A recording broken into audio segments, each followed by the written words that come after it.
नमस्कार, मैं पलक त्रिवेदी और आप देख रहे हैं टीवी 24 नेटवर्क। बिहार में इस साल के अंत तक विधानसभा चुनाव होने हैं। विधानसभा चुनाव से पहले नीतीश कुमार को मुस्लिम संगठनों ने बड़ा झटका दिया है।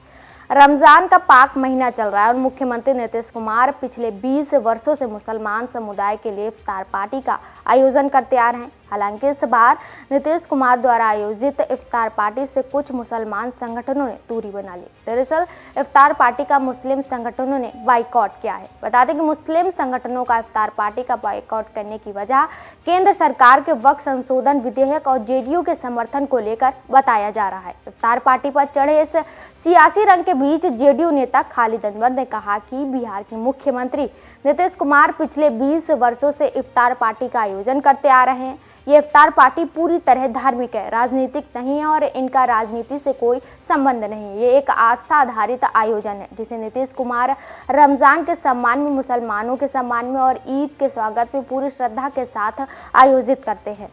सीएम नीतीश कुमार की ओर से मुख्यमंत्री आवास में रविवार यानी कल 23 मार्च को इफ्तार पार्टी का आयोजन किया गया, लेकिन जेडीयू द्वारा वक्फ संशोधन विधेयक 2024 का समर्थन करने के मामले पर कई मुस्लिम संगठन जैसे all India Muslim personal law board जैसे प्रमुख संगठन की ओर से सम्मेलन करके सामूहिक रूप से बहिष्कार किया गया है। मीडिया की गलियारों में ये चर्चा है कि बिहार के मुसलमानों ने इफ्तार पार्टी में जाने से इसलिए इनकार किया क्योंकि नीतीश कुमार ने वक्फ संशोधन बिल का समर्थन किया है।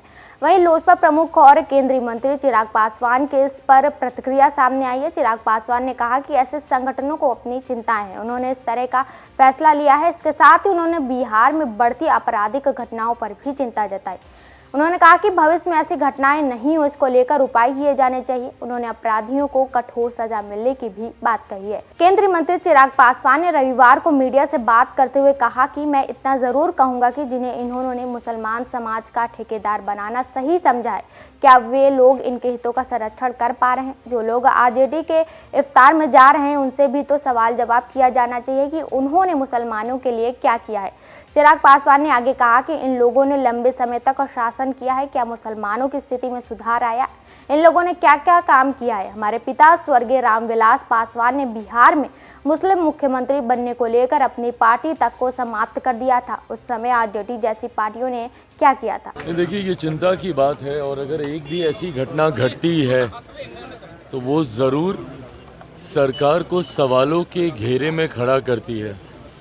हम लोग खुद प्रदेश प्रशासन से मुख्यमंत्री जी, जो कि प्रदेश के हमारे गृह मंत्री भी हैं, उनसे भी हम लोगों ने पुनः ये आग्रह किया है लिखित तौर पर भी, क्योंकि हाल फिलहाल के दिनों में जिस तरीके से टारगेट किलिंग भी बढ़ी है, जिस तरीके से अनुसूचित जाति से आने वाले लोगों के लिए ख़ास तौर पर पासवान समाज के लोगों की भी इस दौरान चुन चुनकर हत्याएं की गई हैं, उसके अलावा भी शहरी इलाकों में भी जिस तरीके से घटनाएं यहाँ पर एकदम से बढ़ी हैं, ये यकीनन सरकार के लिए चिंता का विषय है। मुख्यमंत्री जी से भी ये आग्रह हम लोगों ने पुनः किया है कि इस बात को नियंत्रित करने की ज़रूरत है। कौन ऐसे असामाजिक तत्व हैं जो कि चुनावी वर्ष, और मैं मानता हूं कि कहीं ना कहीं इसके पीछे राजनीतिक दृष्टि भी है, ऐसे असामाजिक तत्व जो कि चुनावी वर्ष होने की वजह से सरकार और सरकार की छवि को खराब करने की सोच के साथ इस तरीके की घटनाओं को अंजाम दे रहे हैं, उन लोगों को चिन्हित कर कड़ी से कड़ी सज़ा दी जाए।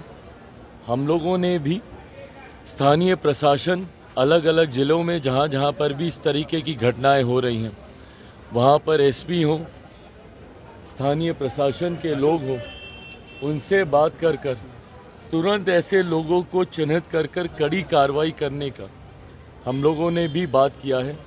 उम्मीद करते हैं मुख्यमंत्री भी इस बात को लेकर गंभीर हैं, चिंतित हैं। जिस तरीके से ये घटनाएं बढ़ी हैं, उम्मीद हम लोग ज़रूर करते हैं कि भविष्य में कम से कम ये घटनाएं नियंत्रित होंगी। भाई, जिसका भी नाम सामने आ रहा है और किसी ने भी, भले वो हमारी पार्टी का कोई सदस्य हो, गठबंधन का कोई हो, या कोई भी व्यक्ति असामाजिक सोच रखने वाला जो ऐसी घटनाओं को अंजाम दे रहा है उसको कड़ी से कड़ी सज़ा मिलनी चाहिए। किसी का भी संरक्षण किसी अपराधी के प्रति नहीं होगा। हम लोगों के पार्टी का प्रतिनिधि मंडल भी गया था जिस घटना का आप जिक्र कर कोमल पासवान का, वहाँ पर हमारी पार्टी के वहीं अब नीतीश के बाद राजद भी इफ्तार पार्टी का आयोजन कर रही है। राजद ने सोमवार यानी आज इफ्तार पार्टी का आयोजन किया है। बता दें कि राजद की तरफ से इफ्तार पार्टी का आयोजन राबड़ी आवास की जगह है वरिष्ठ नेता अब्दुल बरी सिद्दीकी के सरकारी आवास पर किया जा रहा है। पार्टी की तरफ से महागठबंधन के नेताओं को इसका न्योता भेजा गया है। वहीं राजद की इस इफ्तार पार्टी में मुस्लिम धार्मिक संगठन के नेता भी शामिल होंगे। जिन मुस्लिम संगठनों ने सीएम की इफ्तार पार्टी का विरोध किया था वो भी राजद की पार्टी में शामिल हो सकते हैं। बिहार में इफ्तार पार्टी को लेकर हो रही सियासत पर अब जेडीयू के कार्यकारी राष्ट्रीय अध्यक्ष संजय झा ने भी प्रतिक्रिया दी। उन्होंने कहा कि कुछ लोग राजनीतिक फायदे के लिए इस मुद्दे को उठा रहे हैं, लेकिन सरकार का काम सबके लिए होता है। सीएम नीतीश कुमार ने हमेशा मुस्लिम समुदाय के लिए हित का बात किया है और हित के लिए काम किया है। फिलहाल कितना ही। ऐसी ताज़ा जानकारी और खबरों के लिए हमारे साथ जुड़े रहिए और देखते रहिए TV24 नेटवर्क।